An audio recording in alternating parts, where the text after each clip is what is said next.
একটা রাত যেটা ইতিহাসকে থামিয়ে দিয়েছিল, একটা গুহা আর তার ভেতরে ক্ষুধার্ত সিংহ। ব্যাবিলনের এক অত্যাচারী শাসক আইন জারি করল, তাকে ছাড়া কেউ প্রার্থনা করলে তাকে সিংহের গুহায় নিক্ষেপ করা হবে। কিন্তু সেই রাজ্যে ছিলেন হযরত দানিয়াল আলাইহিস সালাম। তিনি ভয় পাননি। রাতে তিনি আল্লাহর ইবাদতে দাঁড়িয়ে থাকতেন।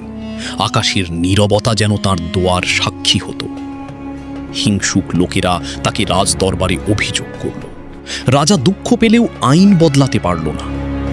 অবশেষে তাকে সিংহের গুহায় ফেলা হলো। গভীর অন্ধকারে তিনি একা, ক্ষুধার্ত সিংহের মাঝে। কিন্তু তিনি আল্লাহর উপর ভরসা রাখলেন। আল্লাহর ইচ্ছায় সিংহগুলো তাকে আঘাত করল না।